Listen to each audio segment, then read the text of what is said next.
All right, last day of differentials, we're going to get into talking about the propagated air again. Propagated air, remember, is the change in y, and the change in y is also noted as f of x plus change of x minus f of x. The other thing I want to talk about is relative air, and that's the ratio of df over f, and those are just letters I'm using. So it's the differential over the function. And then the percent of air is the ratio changed into a percent. So what we're going to do is I'm going to do an example, two examples. One where I'm going to be using the differentials to approximate the maximum possible air in the calculation of the volume, and one for surface area. So this first one talks about volume. So the information I know is that R is 8. It says the radius of the sphere is 8 inches. I also know that it has an approximated air, or a possible air. So the change in R is approximately equal to what dr would be. And so we'll say that that's equal to plus or minus 0.02 inches. Now I'm going to write down the formula for the volume of a sphere. And I'm going to use differentials to approximate that possible air. So I'm going to take the derivative, and the derivative will end up being 4 pi r squared dr. Really what I'm doing is I'm taking the derivative with respect to r, and I've already just moved over my dr. And then what I need to do is just plug in my known values. So I know that r is 8, and I know that dr is plus or minus 0.02.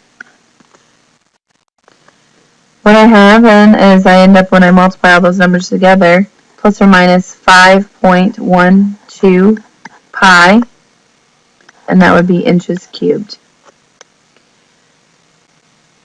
Alright, so my relative air, the air that this is my possible air. My relative air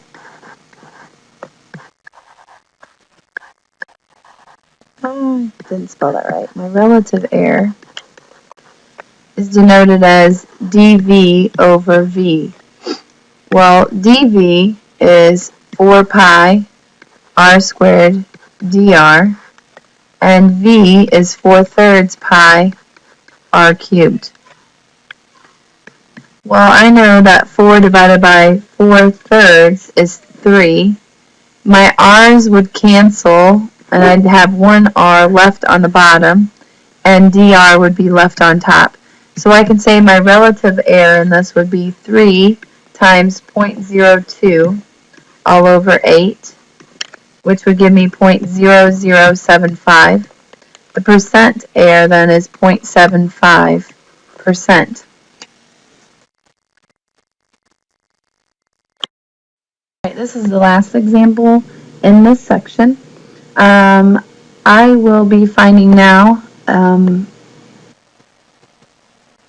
the possible air in the calculation of the surface area of the sphere.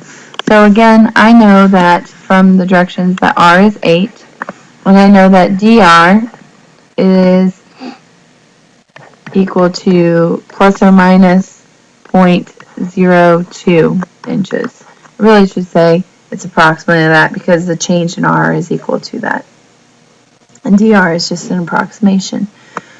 So the surface area formula will be S equals 4 pi r squared. And I'm going to take the derivative with respect to r. So I have ds is equal to 8 pi r dr. This ends up giving me ds. ds is 8 pi times my radius, 8, and dr is plus or minus 0.02. What I'll end up getting is ds to be plus or minus 1.8 or 1.28 pi inches squared. Now that I have my approximate possible air, I can now find the relative air. relative error will be my differential of the surface area over my surface area. So the differential was 8 pi r dr. I got that from right here. And my surface area is 4 pi r squared. I'm going to go ahead and simplify this to be 2. The pi's cancel. I'm left with an r on the bottom and dr on top. So that means 2 times plus or minus, or actually I don't need a plus or minus on this. It would just be 2 times 0.02 all over 8. I didn't need the plus or minus because we're dealing with percentages here, and we're not going to have plus or minus a percent. We get 0.005. So my possible percent error then would be 0.5%.